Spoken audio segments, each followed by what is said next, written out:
Hi, I'm Lisa Benson, and welcome to this week's Green News. Today we will see how green tech and energy efficiency is evolving, the impacts of current global renewable energy projects, and we will end it with the announcement from the Obama administration that has left many environmentalists shocked. Our first story today features the infamous Energy Star program. For the past few years, consumers have been pushed to buy appliances that have a little fancy star sticker on it. The sticker promises release from the dark energy vampire into a light of eco-friendly operating machines. Unfortunately, this may not be the case. For the past 4 years, critics have been attacking the program as being too lax in its certification process. Beginning in 2006, the DOE was required to update and tighten misleading Energy Star ratings. By 2009, Senator Susan Collins asked the GAO to test the product certification process to ensure that it does in fact meet efficiency requirements. What were the findings? The GOA discovered that companies could easily submit false energy efficient claims in order to receive the star rating. The major flaw in the certification program is that it relies on corporations to be honest. The findings aren't earth-shattering, but it does mean that the program will go through an overhaul that includes independent testing in order to receive an Energy Star rating. Storage capacity is important. You need a place to store shoes, clothes, and those ugly crystal little horses you inherited from a distant relative. For those needs, you can shop at IKEA. But what about storing hydrogen? IKEA may not have it, but PhD student Javad Rafieeh does. Rafieeh's invention may be the key to unlocking, revving up, and taking off in hydrogen vehicle. Currently, hydrogen storage has been an issue because either you waste energy trying to store large amounts of it, or you have to put it under extreme pressure, which can be dangerous.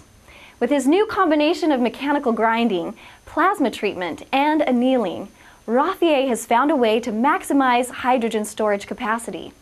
It's no wonder that he won a $30,000 student prize for his work. While green technology products are still rising favorably, the renewable energy market is not. According to Bank of America Merrill Lynch, the market is less competitive than it was a year ago. Even though component prices have dropped in total, the market has lost ground due to an increase in global gas supplies. The industry has done a lot over the past year, including the lowering of solar panel and wind turbine prices. This doesn't mean the market is at a standstill. Despite the decline, political backing behind the industry has given it a major boost and is one of its key supporting drivers for the future. Even with unemployment at an all-time high, political and public support is better now than it was 4 years ago. This isn't the case across the globe. Germany is an exception. Their solar subsidies have led to massive tax burdens on households, creating a less than favorable public opinion about renewable energy. The renewable energy market isn't the only industry to feel the fall. Even with new inventions, the clean technology sector is underperforming the market by 15%. Bank of America Merrill Lynch reported that clean tech is also having a difficult year. Clean tech's growth in the sector is not being marked with profitability. It is not a question of whether the market can grow, but how it can produce revenue. U.S. renewable energy analyst Stephen Molnovich said that it has been hard for funds focused in that space, but the market dominance of private companies in the clean tech space over those that are publicly listed is an encouraging sign for growth. It is estimated that the global market capitalization of companies in the sector is worth nearly $200 billion. At this point, we know there is a market. We'll just have to wait and see what the payback will be. While profitability in the sectors is low, that hasn't stopped countries from investing billions into renewable energy projects. Last year, renewable energy investment was at $162 billion, with this year falling somewhere between $175 to $200 billion. There's a lot of money coming from stimulus packages, beginning with the question of what will happen in 2011, when 2/3 of it is supposed to be spent. China, Europe, and the U.S. have all set aside money for clean energy projects. But who is emerging as number one? China is leading the way with its past $34.5 billion investment in clean energy last year, beating the U.S. with its $18.6 billion. China has not only replaced the U.S. as a big investor in this sector this year, but will continue to do so with its new multi-billion-dollar energy program set to be launched soon. When we come back, Mississippi gets charged up while Colorado takes a break. Stay with us.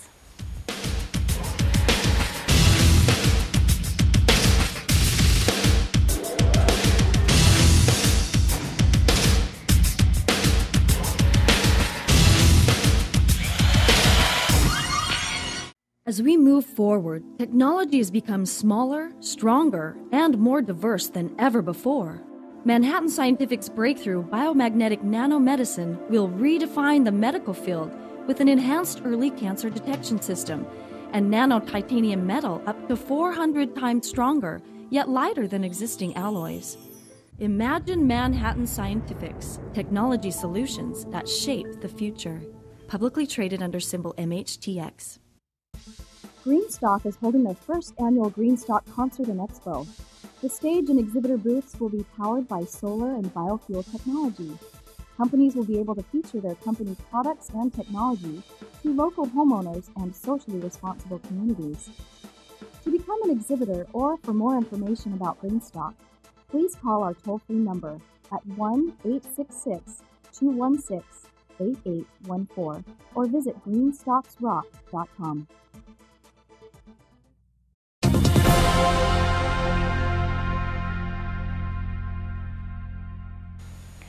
Welcome back. The renewable energy sector may be feeling some growing pains financially, but that doesn't mean it's stopped growing. Twin Creeks Technologies, a solar technology company, is building a solar panel and manufacturing facility in Senatobia, Mississippi.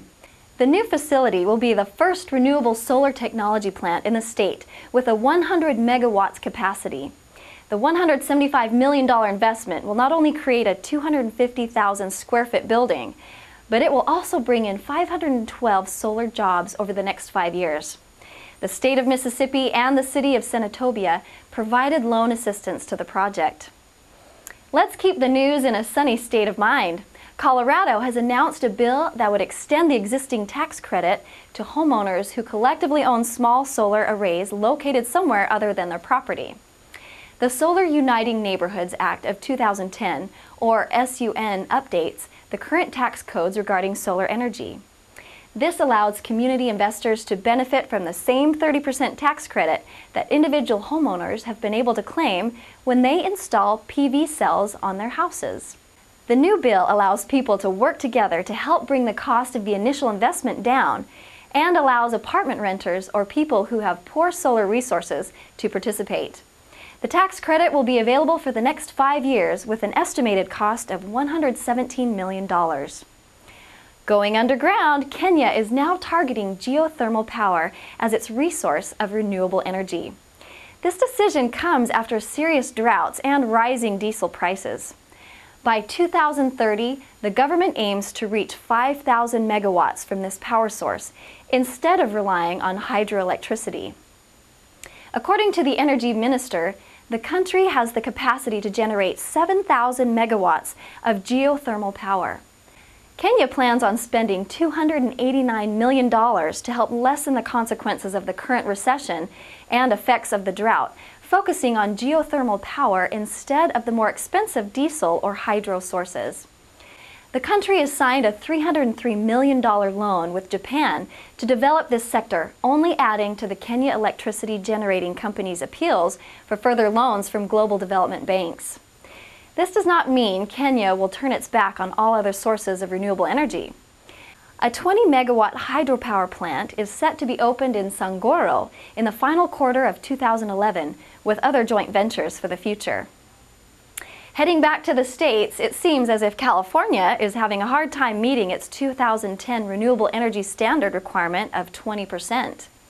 It isn't for lack of trying. Over 11 gigawatts of California projects are being stalled by bureaucracy. PG&E have added over 2 gigawatts of biomass, wind, hydro, geothermal, and solar energies from in and out of the state. Southern California Edison has brought in 1,011 megawatts from Washington State, Oregon, and Wyoming, while San Diego Gas and Electric has added 210 megawatts of wind from Montana. With all of these additions, none of the utility companies have met the deadline. The leader of the group is SCE with 17% renewable energy. The next target for 2020 is 33% renewable energy. Will California make it?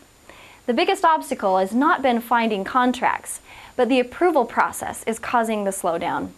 If all future projects are cleared, that would potentially mean that 50% of electricity would be coming from a renewable source by 2030. Hold on, we aren't quite done with green news yet. After the break, we will find out what the Obama administration has done to create such a negative stir.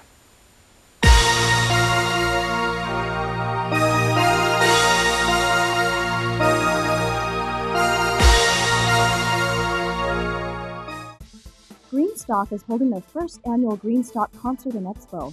The stage and exhibitor booths will be powered by solar and biofuel technology. Companies will be able to feature their company products and technology to local homeowners and socially responsible communities.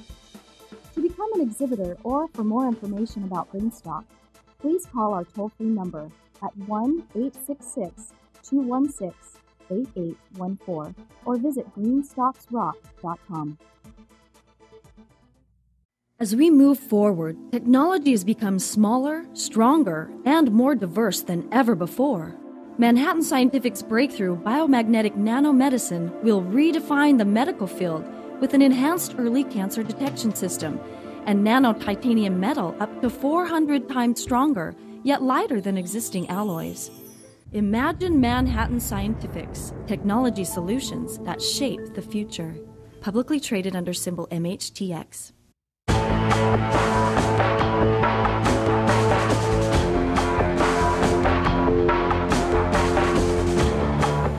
Hello again.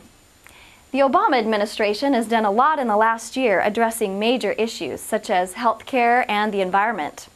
Many political battles have been fought from both sides, and opposition has been seen in daily news. Last week's headlines startled and surprised some environmentalists when Obama announced offshore drilling plans. Obama supporting drilling?